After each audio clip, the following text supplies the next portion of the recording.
Bien, amigos, estamos conversando con el ilustre educador cusqueño Federico Monteagudo Santisteban, quien estudió en la Universidad de San Marcos. Yo quiero mencionar rápidamente quienes fueron sus profesores, ¿no? José León Barandiarán, Fernando Tola, Manuel Sánchez Palacios, el que fuera rector Pedro Oliveira, José Antonio Encinas, en fin, qué lujo, qué tales maestros. Bueno, esos eran maestros como el doctor Juan Bautista Lavalle, que era profesor de Derecho Internacional, ¿ya? Una categoría de profesor, que ocupando su cargo de embajador del Perú en Estados Unidos, visitaba las aulas de San Marcos para dictar cursillos en los cuales nos deleitaban la mentalidad con verdaderas enseñanzas, no con la preparación universitaria, sino preparándose él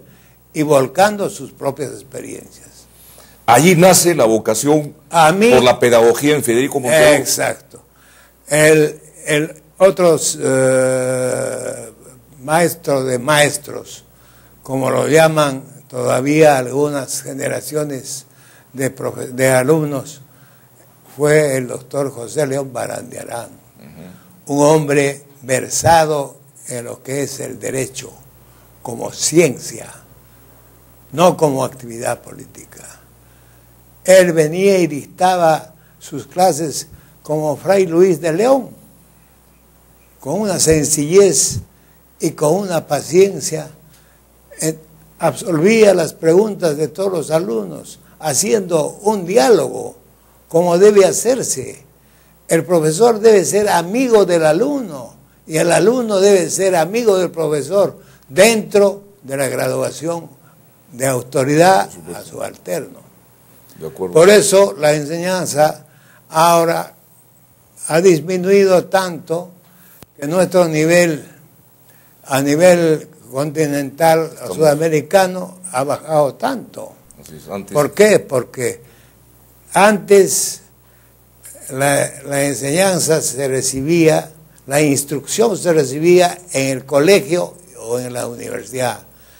La educación se recibía en la casa. ¿Ya? O sea que participaba la familia, participaba el Estado y participaba el alumno y participaba el profesor, que se preparaba para dictar una clase. No había necesidad de establecer academias de recuperación o de volver a capacitar a un profesor.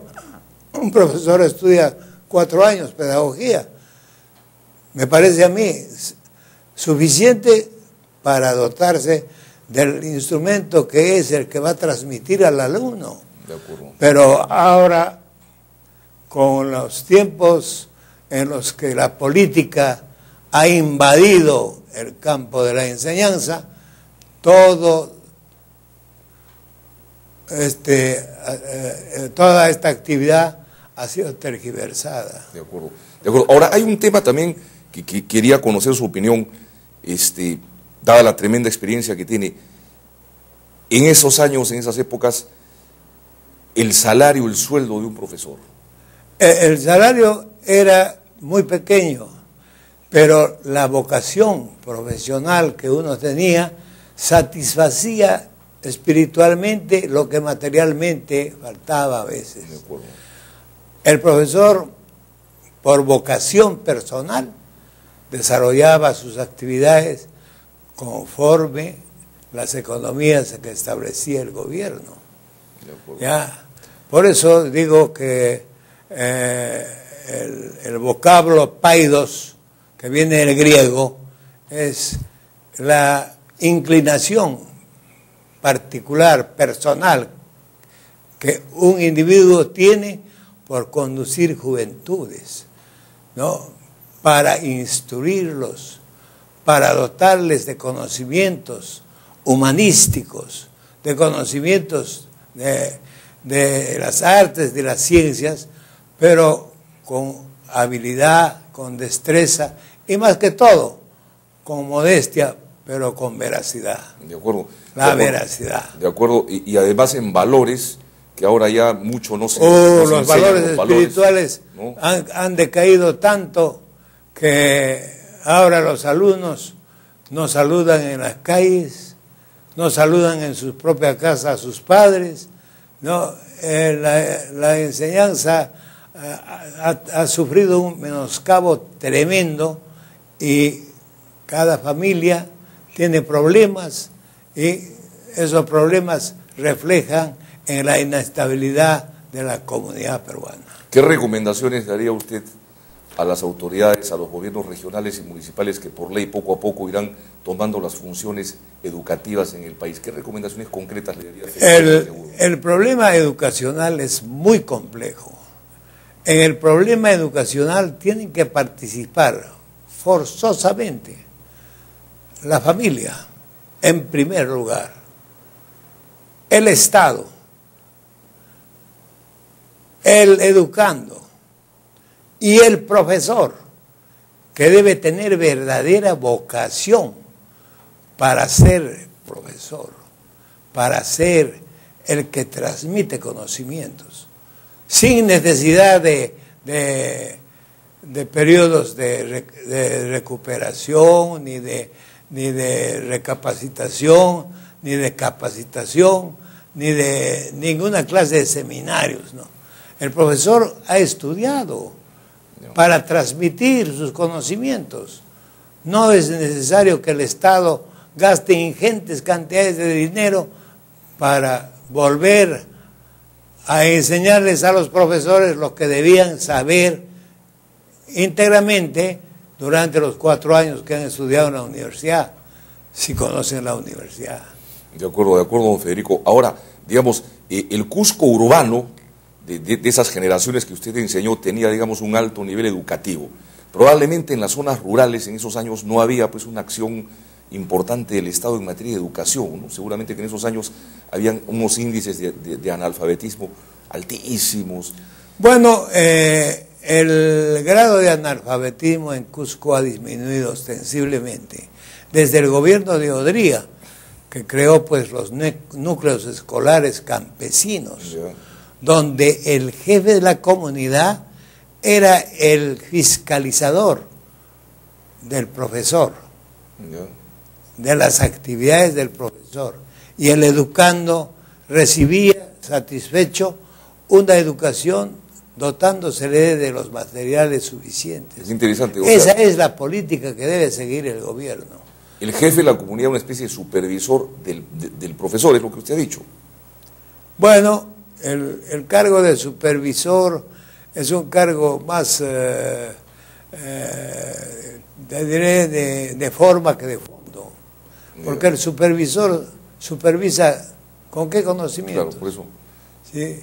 Todos están nivelados por lo poco que han aprendido, lo poco o mucho que han aprendido han desaparecido.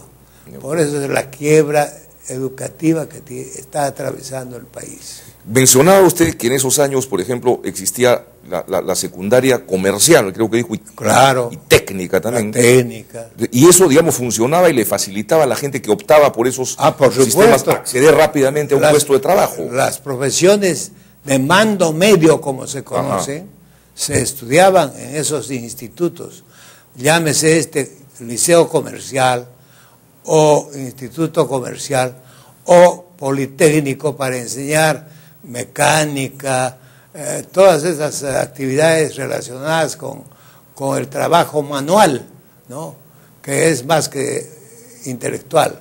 En otras palabras, la educación funcionaba, ¿no? Claro. Y acá en Lima, bueno, usted vive en el Cusco, yo quería recordar eso, que don Federico está visitando Lima.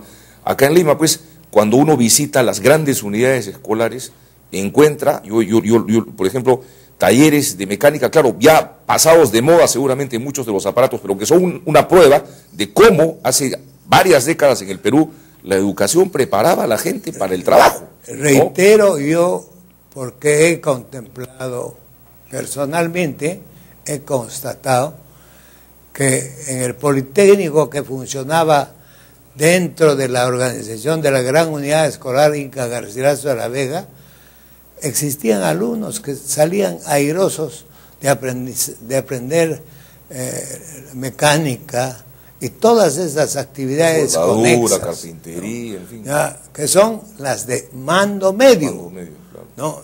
Llámese estos electricistas, mecánicos, Metalmecánicos, ¿no? Los que rectificadores de motores, todas esas actividades de mando medio que muchas veces son más fructíferas que un profesional liberal. Ganan más que un abogado o un médico. Así es. ¿No? Don Federico, con relación al turismo, estábamos conversando afuera, hay que capacitar a los profesionales del turismo también en el Cusco. Por supuesto. Ahora que tenemos nosotros el gran honor de ser la sede de la cuarta maravilla del mundo, debemos auspiciar para que el Ministerio de Cultura vuelva a instalar el colegio de guías de turismo, para que esos guías salgan suficientemente preparados para cumplir un objetivo. ¿Cuál es? Hacer conocer al turista, pero en forma verídica, en forma objetiva y en forma absolutamente pagada por el Estado. Ya los guías de turismo, en su mayor parte en el Cusco, son improvisados, ¿no? Aprenden por su cuenta, pero no reciben un cartón como recibían antes, cuando había las actividades del Ministerio de Educación Pública, que se dedicó a propagar esta actividad turística mediante avisos, carteles, hasta enseñanzas en libros y en folletos, en revistas. De acuerdo, don Federico, muchas gracias. El tiempo nos ha ganado. Muchísimas gracias. No quiero dejar de conversar contigo. Gracias. Sin antes rendir un merecido homenaje a mi hermano Ricardo Monteagudo. Con él nos llevamos muy poco en edad, pero él ha ocupado sitios y cargos que honran al Cusco y honran a nuestra familia. Yo me siento verdaderamente emocionado cuando recuerdo que mi hermano Ricardo Monteagudo ocupó la presidencia del Senado y le dieron el Congreso, le otorgó como premio, el máximo premio que otorga, la medalla del Congreso. Ese es el premio que ha recibido él por los desvelos que ha tenido durante su función política. Gracias. Te agradezco mucho. Muchísimas gracias, don Federico, a usted por su participación. Encantado. Esperamos tenerlo en cualquier momento. Gracias por los aportes tan importantes en materia de educación y por sus palabras. Amigos, regresamos, no se vayan. Venimos con Juan Carlos Luján. Vamos a hablar sobre negocios en la red.